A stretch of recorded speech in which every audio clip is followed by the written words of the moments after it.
They runs a country for 5 years, but after 5 years, even that same political party is not able to hold a free, fair, and participatory election. Don't you think it's irony? The history has been witnessed, sadly, that none of the political parties had that guts to stand up to the people to say the election commission should be free, the law enforcement agency should be free, the local administration should be free.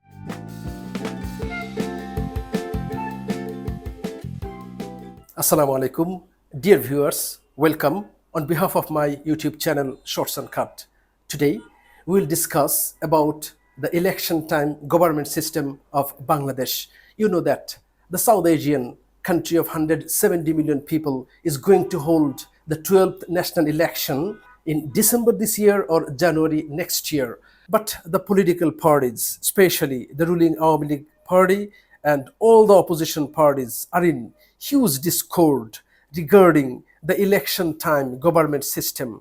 Opposition parties are demanding for non-partisan caretaker government system, but the ruling Awami League party is claiming that it's contradictory to the constitution. We have invited a lawyer of country's Supreme Court and joint member secretary of country's newly formed political party, Amar Bangladesh Party or AB Party, Barrister Asaduzzaman Fuad. Thank you very much for your time. Why do you feel that caretaker government or election time non-partisan government is important for a free, fair and participatory election? Thank you. Since our independence, we had 11 elections so far. And out of the 11 elections, 7 were held under the incumbent government of the time. And sadly, none of those elections were considered free, fair, and credible, and the people could not exercise their voting rights properly. However, if we see the other side of the history, the 4 other elections that were held under caretaker or interim government of the time, it were considered functional, participatory, free, fair, and credible. So from that experience, the country from both sides of the aisle feel that under the incumbent government is quite impossible to hold a free, fair elections. But the ruling Awami League party, especially the party's general secretary, in a public meeting just a few days back, claimed that you must come to the election under Sheikh Hasina administration and they will not restore the caretaker government system because this system is contradictory to the constitution. Well, I think the constitution is for the people, not the other way around. There are a lot of amendments made to the constitution. Why? Because it was needed to serve the national interest, the better interest of the people. So constitution was created and produced only to formulate a charter that will give the mandate to rule and governance. So without the government's ruling and governance, how a constitution could be better off? People comes first than anything else, and we feel that giving the mandate to the people is most important than anything else. If need be so, there will be more amendments to the constitution. Historically, this interim non-party election time government was proposed by Jamaat Islami. That is the largest Islamic political party in the country. However, it did not gain that much popularity publicly until the issue was taken by the ruling party, the current ruling party, Awami League, led by the same prime minister. She was the leader of the opposition at that time, Sheikh Hasina, in 1993-4 around. And it became a violent political movement that time to force that time the incumbent, the BNP government, to make it a constitutional provision. So it is quite sad to see exactly the same party and the same people speaking the other way around. Constitution is nothing but a political charter that people give consent to. So if the people agrees and gives mandate to a particular modus operandi of the election, then that shouldn't be a problem. Caretaker provision was not in the constitution, but there was an election held in 1991. So do you think that people are also demanding for caretaker government system? Well, I think if you ask anybody who didn't vote for last 15 years, would certainly say that I would like to vote myself. My vote should not be rigged. Nobody from the ruling party regimes or the government officials should vote for me. I should vote myself. That is a pure and simple thing, and it Do you didn't have any happen. statistic regarding this? How much people want or any percentage in favor of caretaker government system? I think if I may recall from the various newspapers surveys, it should be more than 70% now, if not more than that. That people want the election to be held under interim election time government, and it is not the problem of the constitution. It is the problem of the consensus between the political parties. Apart from the ruling Awami League, everybody else would like to see the election to be held freely under an interim election time government. Most of the countries in the world, especially the developed countries or other countries that don't follow this kind of system. But in Bangladesh, you are demanding for this kind of system. But do you feel that Bangladesh is different from the other countries in this regard, especially in election time system? Uh, is it suitable or is it honorable for this country before the world? Well, I think that is something the ruling party leaders are also raising, that why we have to have a interim or election time government. No doubt, if we could have that exercise under the incumbent free and fairly, there would be no problem for us, like the way it happens in Americas or any other European, Western developed countries. Problem is the trust deficit of the political parties and between them. They do not trust each other to the extent that the one can have the free, fair, credible elections. And even yesterday, we have noticed what happened in a by-elections in Dhaka 17. And it has been a clear evidence that a ruling party controlled and triggered election could be manipulated by the local officials of the law enforcement agencies and so forth. And that has been the case for last 25 years or so. So since 1991, we had that experience tested. So nobody basically have the patience anymore to exercise a different way around. So we feel, yes, that would have been the ideal to have the election under the incumbent, like it happens anywhere in the Western developed countries.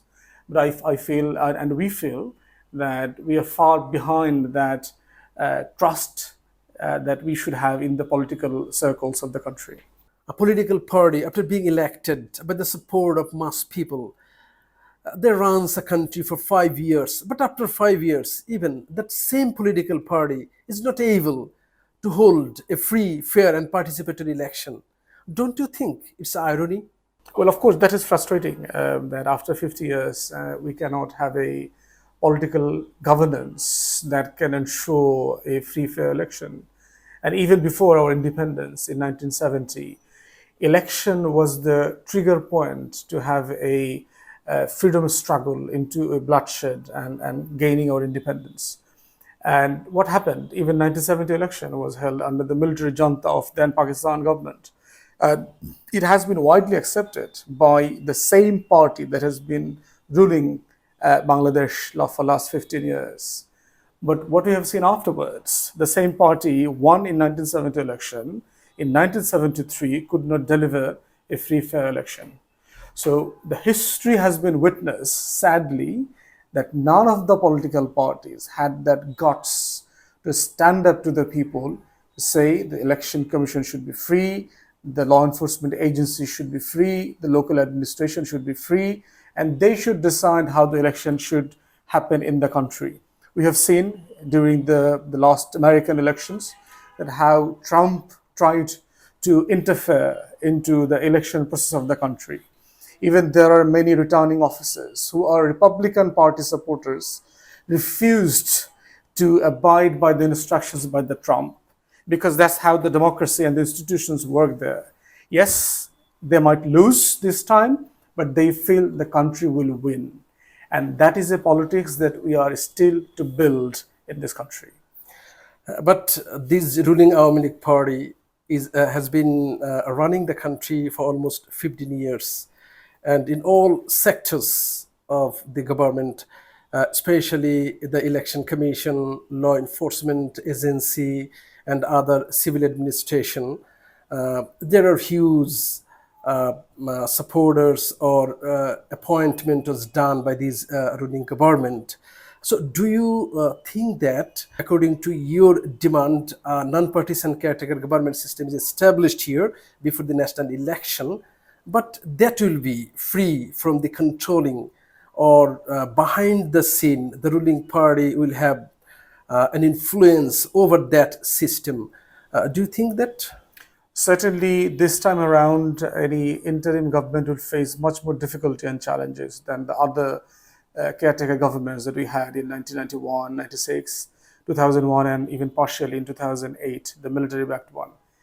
But still, we feel that incumbent could not be the option for us at the moment. Any interim government which is non-partisan is far better than the one we have at the moment. No doubt, the administrations, the civil bureaucracy, military bureaucracy have been highly politically motivated and politically patronizing for the last 50 years. But we still feel that if there is an independent, non-partisan government in place, administration would be much more free to act according to the law of the election time. So it means that you are still not confident that if a non-partisan caretaker government system is established, yet you are not fully confident that a free, fair election will be held. Issue is, for a functional democracy, there are a lot of stakeholders needed in the country. One is, of course, the people. In this country, still, votes can be sold and bought in exchange of a cigarette, in exchange of a fizzy drink, in exchange of a simple £1 or $5 or a $10 exchange. So we need to keep that in mind as well, of a socio-economic reality of the country. For a democracy to be full functional, our people's attitude towards voting and election needs to be changed as well. And that cannot be done overnight. Secondly, the institutions that need to be able to function freely. We had better institutions back in 15 years or 20 years. Sadly, the current regime had destroyed it so much to the extent, politicized so much to the extent that it ceased to function freely anymore. No doubt it's going to be quite challenging for the interim government to function, but it's still far better than any interim or partisan government that is under the constitution currently the ruling party is campaigning for. After Ershad regime, the bureaucracy or civil administration or other important department or the next three elections, just there were a 5-year regime and then election. But this time 15 years. So it means that at this stage is still confusion. So is there any other better options? For example, just Turkish election was held under the Erdogan administration, but none in the world pointed out any loopholes or any problem in that election. That election was very much competitive but fair. So, what is the final solution, according to you, for a free, fair, and participatory election? I think final solution, there is no final solution. This is a gradual solution. Any nationhood is not established overnight. For America, it became independent in 1776. So they have a history of almost 250 years of practicing democracy and elections. Still, they had 30 years of civil war. They've been killing each other for many, many decades. There are 4 or 5 presidents who were assassinated in the very open streets of the capitals and other cities. So I think it's not something that we need to be frustrated about, but we need to admit there are challenges. Even in British democracy, there are 14 speakers in the British House of Commons have been injured or attacked or killed inside the house or outside. There are occasions of infighting in different parliaments of the countries. So every nation has its own struggle to achieve, and we have our own. So 50 years is a long years, no doubt, but it's not too long to be not to be hopeful. We still feel that over the years that people will get mature, they will feel more respect to each other. The voters will become more publicly conscious about their rights, who to vote for and who not to vote for. So these are the attitudes which would take generations to come over. You held a meeting with the European Union pre-election monitoring team, and you also raised this issue before them. What was the response? I think they are not here to give you any response. They were here basically upon the invitation of the Election Commission. Bangladesh Election Commission invited the European Union to send observers during our national elections in December, January. And this a small team of 6 members came to survey and speak to the stakeholders of the country to understand what is the mood of it, whether European Union should and would deploy a full-fledged mission, observer mission in December to January.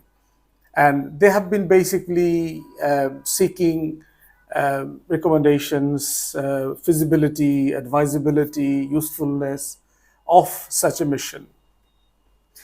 Our position was, as we have been telling in public meetings and to the press for many years and months, that until a governance trust is built within our political parties, we should follow and continue this interim election time government. If finally government does not pay heed to their demand and they try to hold the election under Sheikh Hasina administration or the current regime, what will be your stance? I think it is quite frustrating to see. Awami League is the oldest political party in this country. Awami League has a great historical struggle to lead the country into our freedom movement and make this country free from the military junta of Pakistan. So it is quite sad that Awami League, who had struggled for the caretaker provisions in 90s and forced then BNP government to constitutionalize it, now saying that they do not want it back. And if that is the case, and that is the essence of the current political deadlock, and we feel that it's not going to be in the national interest to stick to this position, rather a dialogue and a compromise is needed between Awami League, the ruling party, and the other political parties. So a participatory election is held in the national interest. The national interest should come first, then the political interest for the power. History shall not forgive Awami League and its rulers currently, and the way the nation didn't forgive her father because of what he had done in early 70s, establishing through the Fourth Amendment one-party ruling system, banning all the newspapers except the four, forcing everybody, including the civil servants, to join the party. It's like a one-party system that we have seen in Soviet Union or in China currently. So if they pursue consistently and without giving any heed to the national interest and come to compromise and dialogue, history will not forgive them. You're a new party and you're trying to draw the attention of the young generations, and the educated community also has a very good conception about you. Most of the leaders are very much educated like you. So what's your preparation about the next election? Of course, to stand as a political party with the formal symbol, we need to apply for the electoral registration. Sadly, we applied in last year, October. Our electoral registration application has been declined by the Election Commission only the day before yesterday. And we felt that the decision is unfair and it is not conducive to hold the credibility of the Election Commission just 6 months before the election. So we shall challenge it politically and legally, the decision. Certainly, we are a political party. We need to take part in the election to seek the mandate of the people. But of course, it would all depend on how the electoral system works during the election time. If there is no environment for a free, fair election the no environment for safe campaign, the way you have seen yesterday, these are the kind of election that we're not going to participate. But of course, it will all depend what is the environment of the time. And 6 months for Bangladesh is quite a long time to make a decision on it. Now, whatever the political parties are doing, it's considered to be they're trying to draw the attention of the mass people. So they are considering people with more importance ahead of the national elections. So do you have any appeal to the mass people who are finally be the game changer if the election is held in a free, fair, and participatory way? I think first of all is basically the voters should know why they're voting for, because they have been voting for the similar kind of parties in the last 50 years. And sadly, none of the chronic crises has been sorted out in last 50 years. Says like dengue has been an epidemic at the moment. It's entirely a preventable disease. No one should die. Still, we had almost close to 100 people died of dengue disease. More than 100 today's figure, 127. Right. So our hospitals are overwhelmed. There is no seats for any inpatients. One third of the country is now flooded. Problem hasn't been resolved. Still, we are talking about the elections. We are our middle class and working class basically it's sick and tired with the inflation, the price hike in the market. They cannot simply live on with the minimum wages that they have. So all sorts of problems that we are having for last 50 years still unresolved. What the political parties had delivered? Only few bridges, roads, culverts. Is it the part of the governance only to deliver some construction, some development work? We do not need a government to do that. Even the bureaucrats can do that. The military can do that. Anybody can do that while having the power and access to the money. Governance is the essence to allow the people to have a better life, to have a comfortable life, have a life of security. We do not have a decent public transport. Still, we are having a chaos and highly traffic jam cities, pollution, environmental crisis. We are one of the most vulnerable countries in the world when it comes to climate crisis. Still, the government gives no that much importance to it. So, what we appeal to the voters is to rethink about who they are voting for. Would there be a real change if they vote for X or Y? Or is it going to be all the same? In exchange of Y, there will be exchange of Z, and still the same things happening over and again? That is something the voters should really think over. We felt that the new generation politics is the essence and the future of this country. Old political parties simply failed to deliver anything, particularly which can make us so proud of this country. We're still struggling for the same thing, like IE election that we have in 70s and 60s. So these parties had moved us back, basically, not to the forward and the future. So we felt that the young generation and the people with good conscience should look forward to new kind of politics. That what he's saying, politics of policies, issue-based politics, solution-based politics. Then that needs to be the essence of the future politics. Thank you very much for your time. We have time constraint, so I'm stopping now. Thank you very much, and hope we'll talk on more issues in future. Thanks a lot for your time. My pleasure. Thanks. Dear viewers, no more today. Bye for now. Thank you very much for staying with me, and please don't forget to like, share, and comment my channel. Hope to see you again with other vital topics. Allah Hafiz.